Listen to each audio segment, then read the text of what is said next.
देखिए, मैं opposition parties के लोगों को कहना चाहता हूँ कि वो धरातल पर अपनी चप्पल घिसना सीखें, जनता के बीच में घूमें। वो नहीं समझ पा रहे हैं कि जनता जो है वो अब अलग तरीके से सोचने लगी है। अब जनता वो पार्टियाँ, आप सोचिए ममता बनर्जी तक, जब उसने अभी क्या कहा, उन्होंने कहा मैं किसानों के साथ हूँ पर बंद के साथ में नहीं हूँ, क्योंकि उनको पता धीरे से समझ में आ चुका है कि भाई बंद वाली राजनीति को अब जनता कर रही है टाटा बाय बाय। अब ये बाकी की समाजवादी पार्टी, कांग्रेस, ये आम आदमी और एनसीपी, शिवसेना, इनको ये नहीं समझ में आ रहा कि बंद करके नुकसान अपना ही कर रहे हैं। तभी जो देश की जनता है वो निकल चुकी है। आप देखिए हर मार्केट खुला हुआ है, नरेला मंडी तक खुली पड़ी थी। आप जाइए आज़ादपुर मंडी के अंदर भी लोग खुले थे, और जो लोग मान नहीं आ रहा था उसके लिए इनको ही कोस रहे थे।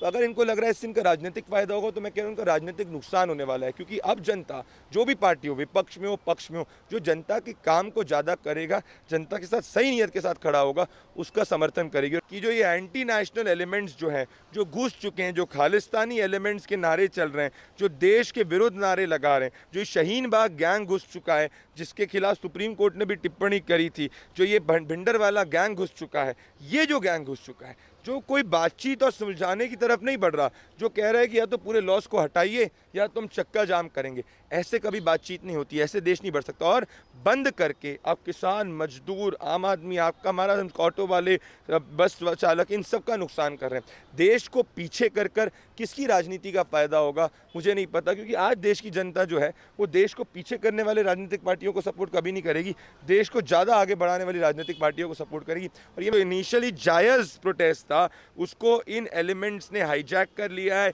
इंटरनेशनल ताकतें इसमें घुस चुकी है। क्या इसमें एंटी नेशनल एलिमेंट घुस चुके हैं? कि जेएनयू गैंग घुस चुका है? क्या योगेंद्र यादव गैंग जो है वो अपनी राजनीतिक फाइट को कोशिश कर, एक तरफ जो नरेंद्र मोदी जी ने जनता कर्फ्यू की बात की थी, देश ने समर्थन किया था। क्यों? क्योंकि नीयत सही थी, क्योंकि उनको पता था कि कोरोना से देश को बचाने के लिए अब देश की सभी राजनीतिक दलों ने, अपोजिशन पार्टीज ने कहा कि बंद को हम सपोर्ट करते हैं, देश ने नकार दिया।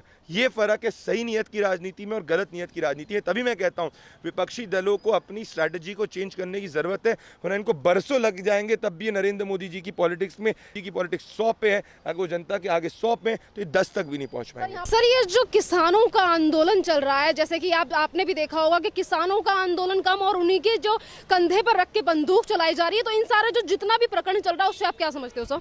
देखिए, मैं आज सुबह पूरे दिन ग्राउंड पे मौजूद था। मैं गाजीपुर मंडी गया, मैं नरेला मंडी गया, और मैंने ये देखा कि अब जी, और इस तरीके से राजनीतिक पार्टियों ने भारत बंद को सपोर्ट किया था, और आपने देखा देश ने भारत बंद को सपोर्ट नहीं किया। आप कनॉट प्लेस में यहाँ पे पूरा खुला, तो कहीं ना कहीं जो किसान आंदोलन पहले शुरू हुआ था, जिसकी कई मांगे जायज़ थी, अब वो राजनीतिक पार्टियों ने उसको हाईजैक कर लिया अपनी राजनीतिक फाइट को करने के लिए। उनको ये लग रहा है कि नरेंद्र मोदी को हम किसानों के कंधों पर बंदूक चलाकर हरा सकते हैं, अपनी राजनीतिक बंदूक चलाकर हरा सकते हैं, पर देश इसको समझता है। देखिए, जो किसानों की मांग थी वो थी कि एमएसपी जो लॉ में डिक्लेयर होना चाहिए, सिविल कोर्ट में जाना चाहिए, सरकार गारंटर बने। ये तीनों मांग जायज़ है, और मैं कोई किसान विरोधी नहीं हूँ, ना आप किसान विरोधी। पर ये जो राजनीतिक पार्टियों ने, योगेंद्र यादव ने इनको जो हाईजैक कर लिया है, जिनने लंबी जिंदगी में किसानी नहीं करी, खेती नहीं करी, ये मुझे लग रहा है कि किसानों के हित के सबसे खिलाफ है। और मुझे लगता है कि पंजाब चुनाव आने वाले हैं अगले साल 2022 में, तो तीनों के बीच में, पार्टियों के बीच में, अकाली, कांग्रेस और आम आदमी पार्टी के बीच में कंपटीशन है कि कौन किसानों का वोट को ज़्यादा ले सके। सर, अगर इन सारे किसानों के मामले को अगर हम देखें, अगर सोशल मीडिया पे देखें, तो सोशल मीडिया पे दो तरीके की बातें चल रही हैं। कुछ लोग कह रहे हैं कि हमें किसानों को सपोर्ट करना चाहिए, वहीं पे दूसरी तरफ से लोगों की ये मांग है कि जहां पर पंजाब में ये जो बिल है वो लागू नहीं हुआ, तो फिर उसके बावजूद किसानों में, पंजाब के किसानों में इतना गुस्सा क्यों, और किस चीज़ को लेकर? क्योंकि वो किसान नहीं है वहाँ पे। ये भी लोगों की तरफ से कहा जा रहा है कि राजनीतिक पार्टियां ये सब करा रही हैं। देखिए, बहुत सारे वीडियोस ये भी सर्कुलेट हो रहे हैं कि कैसे खालिस्तानी नारे जो है लगते जा रहे हैं। क्यों ऐसा होता है कि अधिकतर ट्विटर प्रोफाइल भिंडर वाले की बनती है? क्यों ऐसा होता है कि कनाडा के अंदर जो प्रोटेस्ट होते हैं उसके अंदर हिंदुस्तान के खिलाफ नारे लगते हैं? तो ये ज़रूर है कि खालिस्तानी एलिमेंट जो है इसके बारे में जांच होनी चाहिए, इन्वेस्टिगेशन होनी चाहिए। इनफैक्ट एक कॉमेडियन ने पंजाब से तो ये तक वीडियो कर दिया, इसमें इमरान खान की तारीफ कर रहा था और नरेंद्र मोदी को गाली बक रहा था। तो मैं वापस से वही दोहराऊंगा कि जो इनिशियली जायज़ प्रोटेस्ट था, उसको इन एलिमेंट्स ने हाईजैक कर लिया है। इंटरनेशनल ताकतें इसमें घुस चुकी है। क्या इसमें एंटी नेशनल एलिमेंट घुस चुके हैं? कि जेएनयू गैंग घुस चुका है? क्या योगेंद्र यादव गैंग जो है वो अपनी राजनीतिक फाइट को कोशिश कर रहा है? क्योंकि कोई भी नॉर्मल किसान होगा, आपको मैं बताऊं, मैं आज मंडी में गया गया। हम नरेला मंडी में हर दिन 40,000 बोरियाँ आती हैं, सिर्फ 5,000 बोरी धान की आ रही है। उसके कारण जो एक मजदूर जो हर दिन की उसकी आमदनी 800 रुपये हुआ करती थी, उसकी सिर्फ 200-300 हो पा रही, मतलब हर दिन मजदूर भूखा पेट सो रहा है। तो क्या वो जो 14,000 मजदूर जो नरेला मंडी के अंदर भूखे पेट सो रहे हैं, उसके लिए राजनीतिक पार्टियां कुछ करेंगी? तो ये सब भी पहलू हैं। और आप अगर ग्राउंड पे किसी भी कॉमन किसान से पूछेंगे, बोलेंगे ये मांगे सॉल्व होनी चाहिए पर बंद नहीं होना चाहिए। एक और बात अगर आप गौर करेंगी, जो आपने बोला पंजाब के रिस्पेक्ट में, देखिए पंजाब के अंदर जो अधिकतर फार्मिंग होती है वो वीट और राइस की फार्मिंग होती है। पंजाब में सबसे ज़्यादा जो अगर आप देखेंगी कि जो सब्सिडी इलेक्ट्रिसिटी पे और फर्टिलाइज़र पे दी जाती है, सभी राज्यों में पंजाब में दी जाती है। पर अगर ग्रॉस वैल्यू की मैं बात करूं, कि एग्रीकल्चर प्रोडक्टिविटी की बात करूं, तो पंजाब 13वें नंबर पे है, क्योंकि पंजाब ने वीट और राइस के आगे अपने आप को डाइवर्सिफाई नहीं किया है। और उसका कारण वहाँ की राजनीतिक पार्टियों का पूरा होल्ड है। तो वो एक बड़ी पिक्चर है। इसके बारे में अशोक गुलाटी ने खुद ने इंडियन एक्सप्रेस पे पीस लिखा है। तो मेन कारण यही है, मैं वापस से दोहराऊंगा, कि पंजाब 2022 चुनाव के पहले अकाली कांग्रेस और आम आदमी पार्टी सोच रही है कि इसको चुनाव का मुद्दा बनाएंगी, किसान हितैषी पार्टी बनेंगी और किसानों को वोट लेगी, क्योंकि अधिकतर किसान पंजाब जो है वो गेहूं और धान जो है मेन स्टेपल क्रॉप्स है, उसी की खेती में होता है। तो मुझे लग रहा है अब धीरे धीरे ये राजनीति ज़्यादा है, ना कि किसान हित की बात। सर, अब जैसे कि अभी कुछ देर पहले आपने जिक्र किया कि दिल्ली बंद और भारत बंद के जिस तरीके से ये षड्यंत्र रचे गए थे कि भारत को बंद कर देंगे, दिल्ली को भी बंद कर देंगे, हमेशा दिल्ली को ही क्यों टारगेट किया जा रहा है? अभी आपने कुछ दिन पहले की देखा होगा, इसी साल की बात है कि शाहीन बाग में जिस तरीके से तमाम तरीके से सीए का प्रोटेस्ट किया गया, रोड को जाम कर दिया गया, हमेशा दिल्ली को टारगेट पे क्यों रखा जाता है? देखिए, इनको पता है कि मीडिया पास की पब्लिसिटी ज़्यादा आसानी होगी, इसीलिए यहाँ पे बैठते हैं। आपको मैं एक चीज़ बताऊँ, बंद के खिलाफ सुप्रीम कोर्ट और देश के हाई कोर्ट ने अलग अलग जजमेंट दी है। केरला हाई कोर्ट ने कहा है भारत कुमार के केस के अंदर की जो बंद है वो अनकॉन्स्टिट्यूशनल है, राजनीतिक पार्टियां बंद का इस्तेमाल अपने फायदे के लिए ना करें। सुप्रीम कोर्ट ने इसी ऑर्डर को 2013 में रिट्रेट किया था। कुछ ही दिन पहले शुक्रवार के अंदर कर्नाटक हाई कोर्ट ने एक ऑब्जर्वेशन में कहा है कि जो लोग बंद कराते हैं उनसे पैसा वसूलना चाहिए सरकारों को। गुवाहाटी हाई कोर्ट ने 1 साल पहले कहा था 2019 के अंदर कि जो बंद कराए उससे सरकार पैसा ले। तो अनेक जजमेंट है जिसने कहा है कि बंद इलीगल अनकॉन्स्टिट्यूशनल है।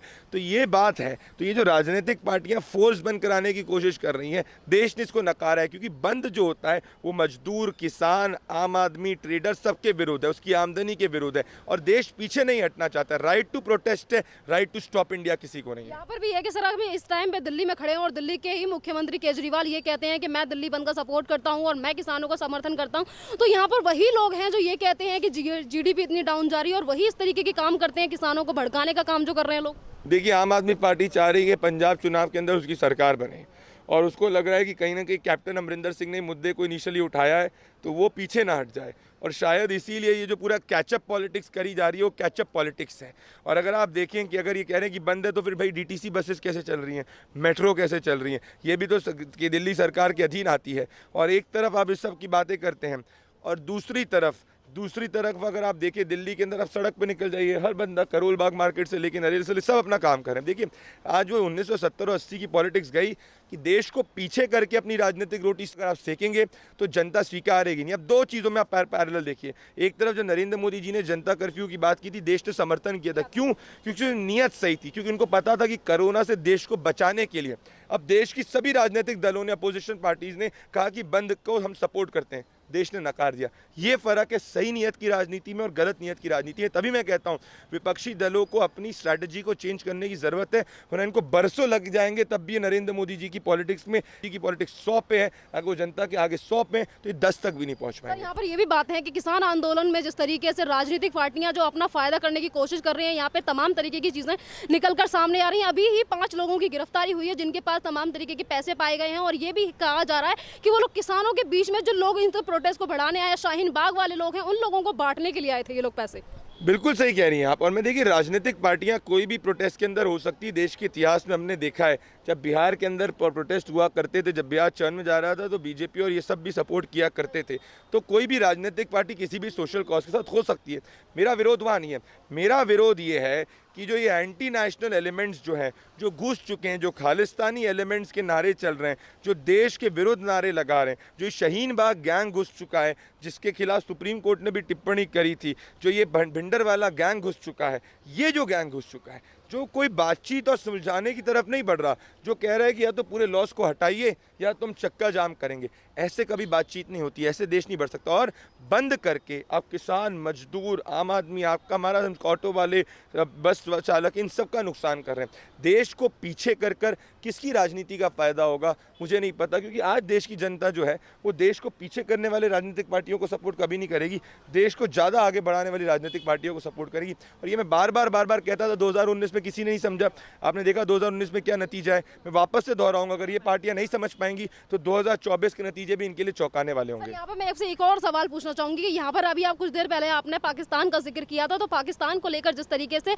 यही जो आंदोलन हो रहे हैं, इनमें नारे लगाए गए, उनमें ये इन तमाम तरीके की चीजें भी कही गई कि इमरान खान हमारा दुश्मन नहीं है, बल्कि दिल्ली में जो बैठा है वो हमारा दुश्मन है।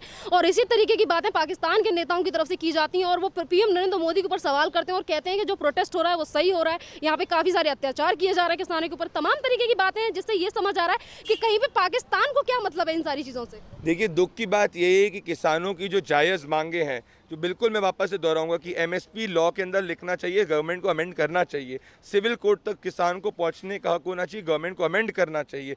तीसरी चीज़, गवर्नमेंट को रेगुलेटर और गारंटर बनना चाहिए, ये तीनों अमेंडमेंट होने चाहिए।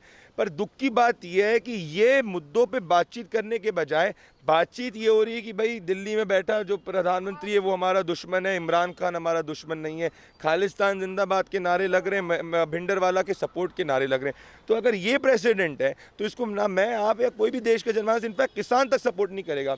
आपको पता है बिहार के अंदर, अगर ये बात करें, बिहार के अंदर एक किसान के पास 0.4 हेक्टेयर ज़मीन होती है, जो पंजाब के किसान जिसके पास होती है उसका 8-9 गुना ज़्यादा ज़मीन होती है पंजाब के किसान के।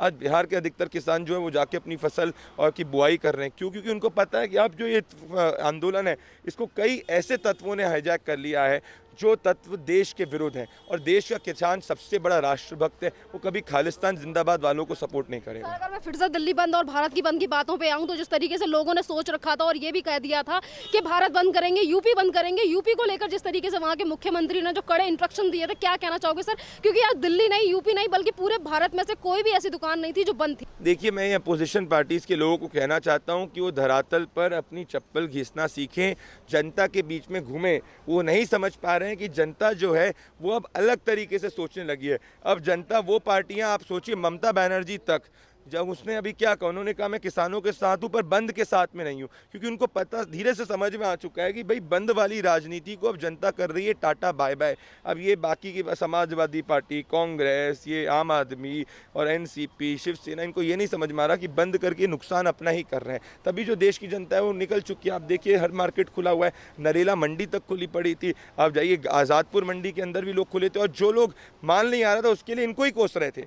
तो अगर इनको लग रहा है इससे इनका राजनीतिक फायदा होगा, तो मैं कह रहा हूँ उनका राजनीतिक नुकसान होने वाला है। क्योंकि अब जनता, जो भी पार्टी हो, विपक्ष में हो, पक्ष में हो, जो जनता के काम को ज़्यादा करेगा, जनता के साथ सही नीयत के साथ खड़ा होगा, उसका समर्थन करेगी। और कहीं ना कहीं जनता को लग रहा है कि भाई प्रोटेस्ट करिए। मैं कहता हूँ किसानों को हक है, 10 नहीं, 12 नहीं, 14 दिन तक उनकी मांगे रखनी चाहिए, क्योंकि किसान इस देश को चलाते हैं। पर देश को बंद करने का अधिकार किसी को नहीं है, हिंदुस्तान को बंद करने का अधिकार किसी भी के अंदर नहीं है, और ये आज देश की जनता ने इनको मैसेज दे दिया है। एक मेरा लास्ट सवाल कि आपने जिस देश की जनता का नाम लिया है और देश की जनता ने जिस तरीके से आज जो भारत बंद के जो एजेंडे चलाए जा रहे थे, दिल्ली बंद जो एजेंडे चलाए जा रहे थे, उनको पूरी तरीके से फेल कर दिया। तो जो लोग आपको देखना पसंद करते हैं सर, जो आपकी बातों को सुनना पसंद करते हैं, उनको एक क्या संदेश देना चाहोगे? मैं इनको यही संदेश देना चाहता हूँ कि अब देश की जनता ने ये बता दिया है कि हिंदुस्तान को रोकने वाली राजनीति नहीं, हिंदुस्तान को आगे बढ़ाने वाली राजनीति चलेगी।